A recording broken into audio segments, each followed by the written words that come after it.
மேட்டுக்கு வந்தாச்சுங்க. வாங்கம்மா வாங்க வாங்க ஐயா வாங்க குறைந்த விலையில் விற்பனை பண்றாங்க. வாங்கம்மா வாங்க வாங்க ஐயா வாங்க வீடு தேடி விற்பனை பண்றாங்க. வாங்கம்மா வாங்க மேட்டு மேட்டு மேட்டு மேட்டு மேட்டு மேட்டு மேட்டு மேட்டு மேட்டு ஒரு மேட்டு 30, 35, 40, 50, 60, 100, 150. வாங்கம்மா வாங்க வாங்க ஐயா வாங்க குறைந்த விலையில் விற்பனை பண்றாங்க. வாங்கம்மா வாங்க வாங்க ஐயா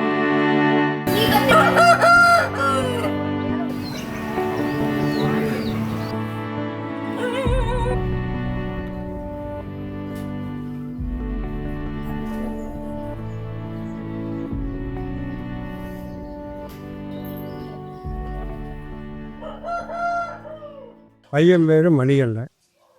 அவனுக்கு 41 வயசு ஆகுது. அதான் ஒரு கொஞ்ச நாள் நல்லா இருந்தாங்க. ஸ்கூலுக்குலாம் போயிட்டு வந்துக்கிட்டு இருந்தாங்க.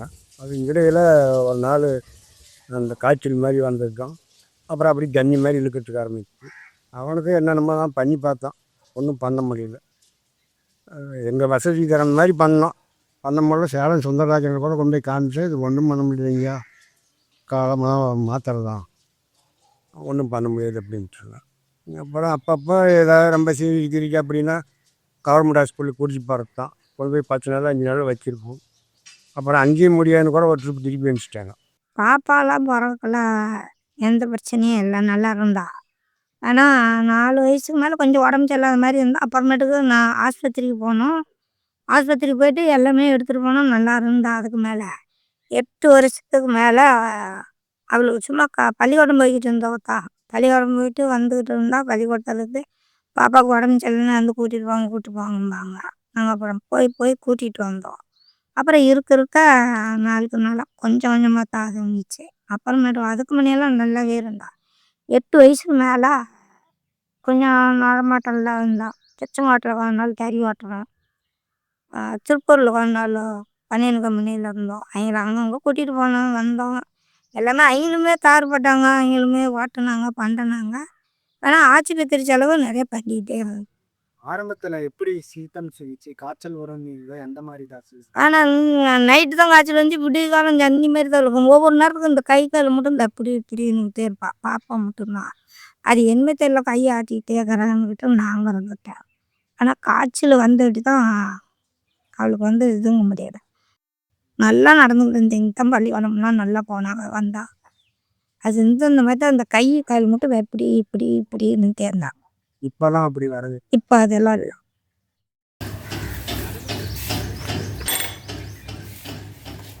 காலையில் எழுந்திரிச்சு அவனுக்கு தண்ணி மூஞ்சி கை கால் உள்ளாரே பாத்ரூம் இருக்குதா, அதை தந்து கழுவிட்டு இருந்து கட்டில் மேலே உட்காந்துக்குவோம். கட்டில் மேலே உட்காந்துக்கிட்டு இருந்துட்டு அவனுக்கு எழுந்திரிச்சு எல்லாமே இது மேலே வண்டியில் வச்சிடணும். வண்டியில் வச்சு தள்ளி கொண்டு போய் ரோட்டில் விட்டுட்டோம்னா அந்தாண்ட போயிடுவான். இங்கேருந்து அவன் வண்டியும் போக முடியாது. இங்கேருந்து தள்ளி கொண்டு போய் ரோட்டில் விடணும். எங்கேயோ ஒரு மேட்டில் ஏற முடியலன்னா ஃபோன் பண்ணோன்னா போய் கூட்டிகிட்டு வந்துடுவேன்.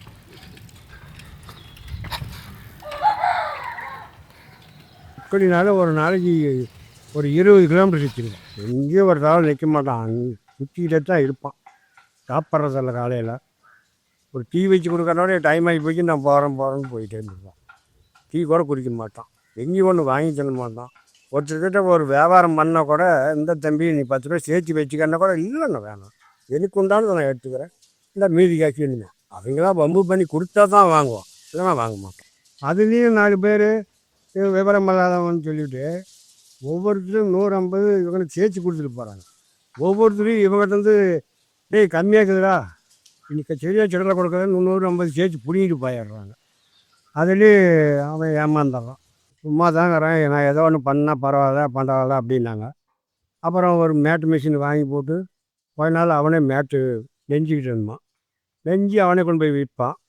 அப்புறம் அவனால் முடியாததுனால அப்புறம் என்ன பண்ணுறான்னா, நான் விலைக்கு வாங்கி விற்கிறேன் அப்படின்னு போய் விலைக்கு வாங்கி விற்கிறான். ஒரு 4 வருஷமாக பண்ணிக்கிட்டு இருக்கிறான். சம்பாதிக்கிறான்னா பொண்ணு பெருச்சால ஒரு நாளைக்கு ஒரு 100 ரூபா 50 ரூபா அப்படி தான். ஒரு நாளைக்கு ஒன்றுமே இல்லை வீட்டுக்கு வந்துடுவோம்.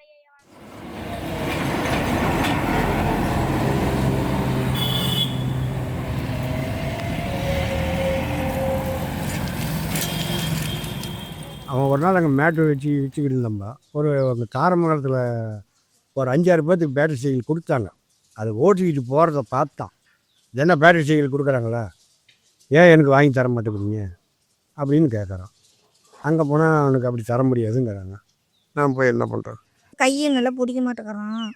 இப்படி கொடுக்கக்கூடாதுமா, அது கொடுத்து ஏதோ ஒன்று பிரச்சனை வந்துருச்சுன்னா, கீழே விழுந்து ஏதோ ஒன்று ஆயிடுச்சுன்னா இருக்கிறவங்களுக்கு செய்ய முடியாத போயிடும். இன்னைக்கு ஒருத்தரால் அவனுக்கு ஏதாவது ஆயிடுச்சுன்னா இருக்கிறவங்களுக்கு ஆயிடும். அதனால அவன் கையும் நல்லா இருந்துச்சுன்னா நாங்கள் வண்டி தருவோம், அவன் கையும் நல்லா இல்லாதப்ப நாங்கள் எப்படிமா தருவோம்னு சொல்லிட்டாங்க. அப்புறம் பட்டுன்னு வீல் சேருக்கு எழுதி போட்டு போங்கன்னாங்க. அது எழுதி போட்டு வந்திருக்கிறோம். கூப்பிடக்குள்ள வாங்கன்னாங்க. அப்புறம் நான் ஏன்னா அவன் கையை பார்த்துட்டு கொடுக்க மாட்டேன், 2 கையும் நல்லா இருக்கணும்ட்டாங்க. ஆனால் எது வேணாலும் கலெக்டர் ஆஃபீஸுக்கு போவேன். எங்களுக்கு எந்த பொருள் ஒன்று வேணுமா கலெக்டர் ஆஃபீஸுக்கு போவோம். ஏதோ ஒரு கொடுக்குற பொருளை வாங்கிட்டு கொண்டாந்து வச்சுக்கிட்டு பார்த்துக்கிட்டு இருக்கிறேன். ஆனால் 1500 பணம் போட்டுக்கிறவங்க அதுதான் வாங்கிட்டு வரோம். 2000க்கு எழுதி போட்டுருந்தாங்க, எழுதி போட்டுக்கிறோம், இன்னும் அது வரல. நாங்கள் ஏதோ இந்த 2 மாட்டை வச்சுக்கிட்டு அதை பாதுகாப்பு பண்ணிக்கிட்டு இதுங்களை பாதுகாப்பு பண்ணிக்கிட்டு இருக்கிறதுக்காக தான் இவன் வேலை. எனக்கு இன்றைக்கி 65 வயசு ஆகி போச்சு. நான் போய் என்னைக்கு என்ன வேலைக்கு போக போகிறேன்? எனக்கு 2 நாளாக இடுப்பு புள்ளிக்கிட்டு பாரு, நிமிந்து நடக்க முடியல. இந்த மாட்டு பால் கறக்கிறதுக்கு கூட முடியாத உக்காந்துக்கிட்டு சூழ்நிலாம் மாறி போச்சு. ஆனால் எங்களை சமாளித்து எப்படி கொண்டு போகிறதுங்கிறது எங்களுக்கு ஒன்றுமே தெரியல. அதுக்கு யாராவது கவர்மெண்ட் ஏதாவது எங்களுக்கு சப்போர்ட் பண்ணுமா பண்ணாதா அதுவும் எங்களுக்கு தெரியல. குறைந்த விலையில் விற்பனை பண்றாங்க, வாங்கம்மா வாங்க வாங்க ஐயா வாங்க. வீடு தேடி விற்பனை பண்றாங்க, வாங்கம்மா வாங்க வாங்க ஐயா வாங்க. அங்கே ஒருத்தருக்கு இங்கே ஒன்று கிடக்குறாங்க. ஓட்ட பண்ண ஓட்ட மாட்டேன்னா எப்படி வாழ சொன்னாலும் தெரியுமா? குடிச்சு பாட்டத்தான் தெரியும். அப்படி குடிச்சா பார்க்க மாட்டேங்கிறாங்க. கையை பார்த்து அப்புறம் ஓட்ட மாட்டேன்னு சொல்ல. நானே சொல்கிறேன், மெதுவாக ஓட்டுன்னு சொல்கிறேன். இங்கே கேட்க மாட்டேன். அப்புறம் நான் என்ன பண்ணேன்?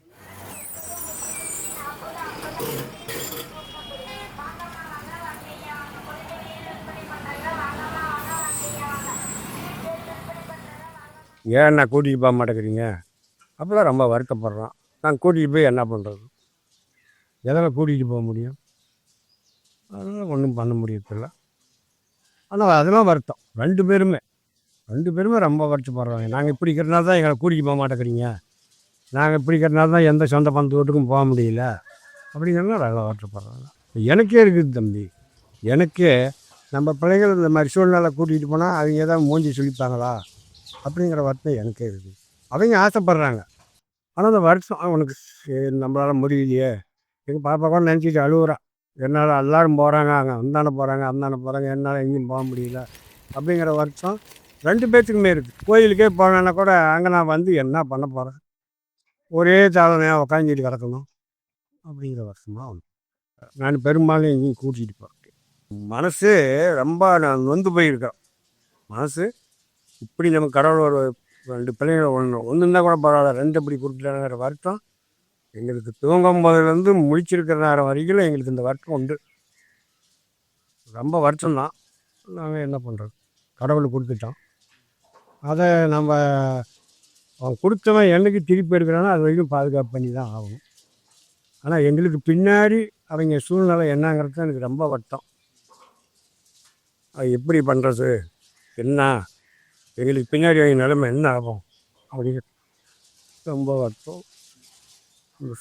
சூழ்நிலை அக்கறை வைக்கிறோம், அவங்க பாதுகாப்பாக பண்ணிக்குவோம். நாங்கள் எல்லா நாளைக்கும் அவங்க நிலைமை என்ன ஆகும்னு தெரியல. அது கடவுள் கொடுத்த வழி தான். நாங்கள் போய் என்ன போய் பண்ணணும்?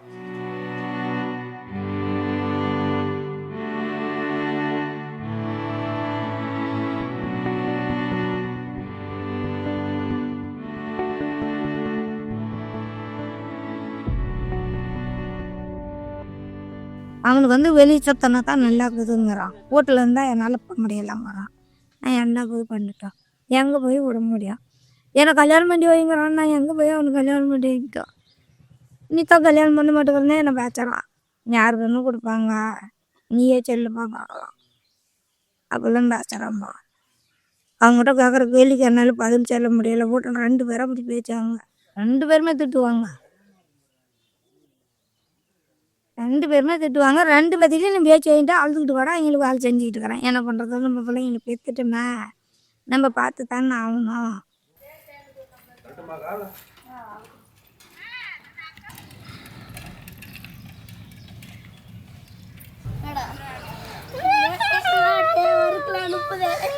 கம்முரா நல்லா இருந்து தான் எனக்கு என்னென்னமோ பண்ணணும்னு தான் ஆசைப்பட்டேன். நான் என்ன போய் பண்ணுறது, ஒன்றும் பண்ண முடியல. நான் காப்பாற்றிடலாம், அவங்க நல்லா பண்ணிடலான்னு நான் எவ்வளோ முயற்சி பண்ணுது, ஒன்றும் பண்ண முடியல. அம்மா அப்பா நின்னாச்சு இப்படி ஆக்குவாங்களா? பார்க்கவே முடியாது. அம்மா தான் எங்களை பார்த்துக்குது. அப்பனுக்கு நல்லா பார்க்குறாங்க, வாங்கி கொடுக்குறாங்க, வாங்கி கொடுக்குறாங்க. சரியா? அண்ணன் அண்ணன் எங்கள் அண்ணிலங்கிறாங்களா, சோறு சாப்பிட்டுட்டு இருக்கிறதான் நம்ம மேட்டுக்கு வேலைக்கு. அதுக்கு நாம் ஒரு வேலைக்கு பண்ணாதான் காசுக்கும். வேலைக்கு பண்ணால் காசுமா வாங்கி கூட சாப்பிட முடியாது. அப்படி சாம்பார் சாப்பிட்டா வாங்கி சாப்பிட முடியாது. சோப்பு மேலுக்கு போடுறாங்களே அது வாங்க முடியும், ரெட்டையெல்லாம் வாங்க முடியாது. என்னாச்சு அம்மாவும் அப்பனும் இப்படி அலம்புவாங்க. அதுவும் நாம் செஞ்சு நாம் அம்மா கிட்ட காசு கொடுத்துன்னு வச்சுக்க, அம்மா கூட வாங்கிட்டு வந்தோம்.